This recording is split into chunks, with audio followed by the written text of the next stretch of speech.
Hello friends, welcome to study with Raghavendra. आज की इस वीडियो में हम ये वाला क्वेश्चन करने वाले हैं ट्राई। ये हमारी क्वाड्रेटिक इक्वेशन सीरीज़ का सेकंड क्वेश्चन है, जो कि मैंने सीबीएसई बोर्ड के 2023 के एग्ज़ाम से उठाया है। इससे पहले मैंने क्वाड्रेटिक इक्वेशन सॉल्व करने के जितने भी मेथड्स होते हैं सब पर वीडियोस बना रखी हैं, अपलोड कर रखी है चैनल पे। तो अगर आपने वो वीडियोस नहीं देखी है तो आप डिस्क्रिप्शन में जाके चेक कर सकते हैं। तो चलो आज का क्वेश्चन शुरू करते हैं। तो ये जो क्वेश्चन हमें दिया हुआ है, इसमें अभी हमें कोई सेकंड ऑर्डर का वेरिएबल कोई नहीं दिख रहा है, और साथ में ये x की कुछ वैल्यूज़ दे रखी हैं कि x is not equal to 1 and -2। तो आपको ये वैल्यूज़ देख के घबराना नहीं है। ये दरअसल इसीलिए दी हुई है क्योंकि अगर यहाँ पर x इक्वल टू 1 हो जाएगा तो ये टर्म 0 हो जाएगी नीचे वाली, और ये इनडिटर्मिनेट फॉर्म बन जाएगी।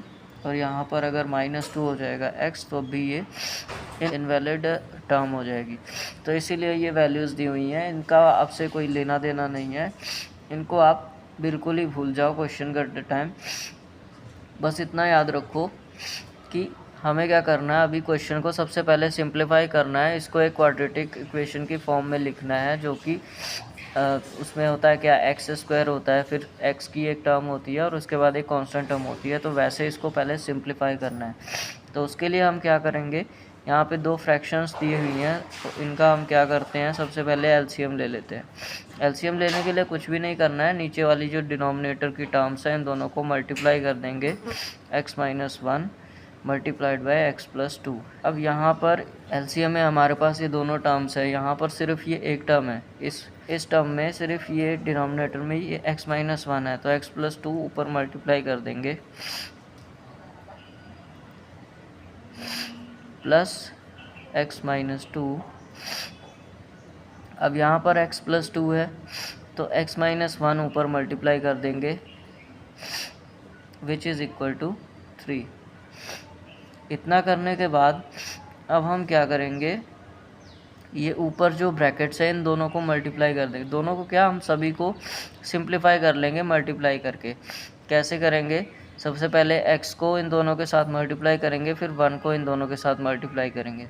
देखो कैसे, x मल्टीप्लाइड बाय x कितना आया, x², then x multiplied by 2 which is equal to plus 2x, then 1 multiplied by x equals to x and 1 multiplied by 2 that is plus 2।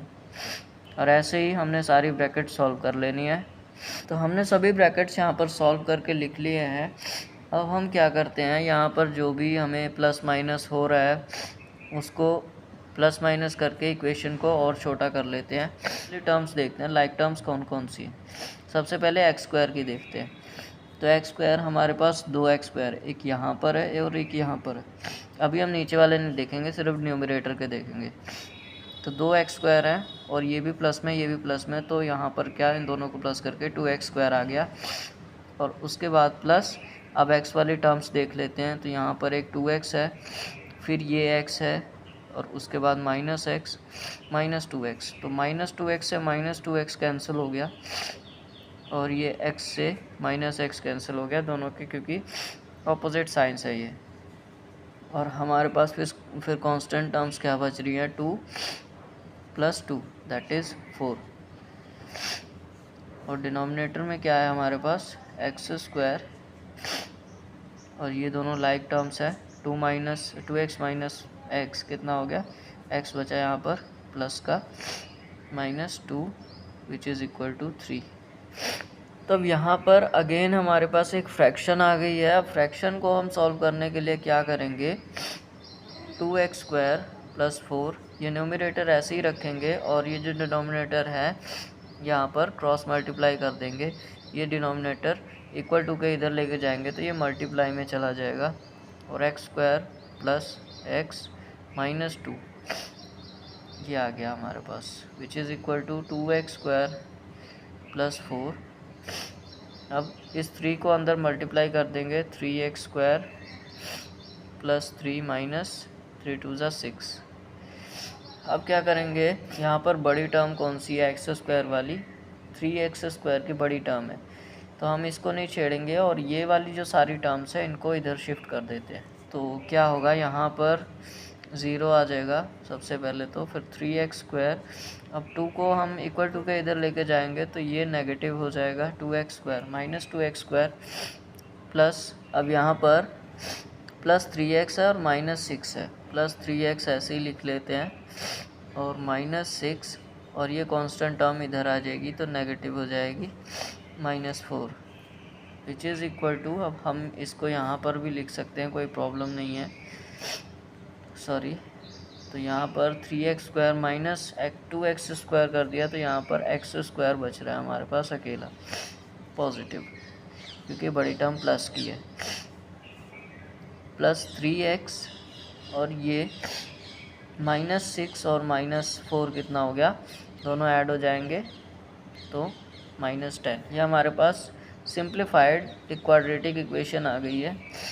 अब हम क्या करेंगे, इसको फैक्टराइजेशन मेथड से सॉल्व कर लेंगे। सबसे पहले क्या करते हैं, मिडिल टर्म को स्प्लिट करना है, उसके लिए हम 10 के फैक्टर्स देखेंगे। तो अब हमारे पास 10 के फैक्टर्स क्या क्या होते हैं। सबसे पहले तो 10 मल्टीप्लाइड बाय 1, उसके बाद 5 मल्टीप्लाइड बाय 2 भी 10 होता है। तो इनमें से हमने देखना है कि किन दो फैक्टर्स को प्लस या माइनस करने पे 3 आता है। तो इन दोनों को अगर हम माइनस प्लस करेंगे तो ये प्लस करेंगे तो 11 आएगा और माइनस करेंगे तो 9 आएगा, तो ये तो नहीं है हमारा फैक्टर। और इन दोनों को अगर हम प्लस करते 7 आता है और माइनस करने पर यहाँ पर हमें 3 मिल जाएगा। अब 3 हमें प्लस का चाहिए और 10 चाहिए नेगेटिव। तो इसके लिए हम क्या करेंगे, किसी एक डिजिट के साथ में नेगेटिव साइन लगा देंगे। अब 3 हमें पॉजिटिव चाहिए तो बड़ी के साथ में नहीं लगाएंगे, छोटी के साथ में लगाएंगे। तो अगर 5 - 2 करेंगे तो 3 आ जाएगा, और 5 मल्टीप्लाइड बाय -2 करेंगे तो ये कितना आ जाएगा, -10। बस मिल गया हमारा फैक्टर, हमें यही चाहिए। अब मिडिल टर्म को स्प्लिट कर लेते हैं। क्या करेंगे उसके लिए, x² प्लस अपने फैक्टर्स लिख देंगे, plus 5x minus 2x minus 10 equals to 0, which is equal to x। यहाँ से हम कॉमन ले लेंगे, हमारे पास ब्रैकेट में क्या बच रहा है, x प्लस 5 माइनस 2, यहाँ से कॉमन ले लेंगे, क्या बच रहा है हमारे पास x, और ये नेगेटिव कॉमन ले लिया तो यहाँ पे आप बताओ, और यहाँ से नेगेटिव कॉमन ले लिया तो यहाँ पर क्या बचा, प्लस, और यहाँ से 2 निकाल लिया तो 2 5 ज़ा 10, 5 बच गया। अब बाहर वाली टर्म्स को अलग ब्रैकेट में लिख लेंगे और जो कॉमन ब्रैकेट है उसको एक कॉमन ब्रैकेट में लिख लेंगे। अब यहाँ से दोनों को हम बारी बारी के 0 के साथ इक्वेट कर देंगे, बारी बारी से, x - 2 and x + 5 equals to 0, which is equal to x equals to 2 and x equals to -5। तो ये हमारे पास 2 रूट्स आ गए। हमने क्वेश्चन में क्या करना था, बस x की वैल्यू फाइंड आउट करनी थी। तो अगर आपको कोई भी ऐसा क्वेश्चन दिखता है जिसमें कि सेकंड डिग्री नहीं दिख रही है तो आपको घबराना नहीं है, बस उसको थोड़ा सा सिंप्लीफाई कर देंगे तो वो क्वेश्चन हमें सही दिखने लग जाएगा। बस सिंप्लीफिकेशन की बात थी इसमें। अगर आपने एक बार इसको समझ लिया तो आपके लिए क्वेश्चन आसान हो जाएगा। तो आज की वीडियो में इतना ही। अगर आपको वीडियो अच्छी लगी हो तो वीडियो को लाइक करो, अपने दोस्तों के साथ शेयर करो इस क्वेश्चन को, और चैनल को सब्सक्राइब ज़रूर कर लो आने वाली और वीडियोस के लिए और PYQs सॉल्व करने के लिए आसानी से। तब तक के लिए थैंक्स फॉर वॉचिंग।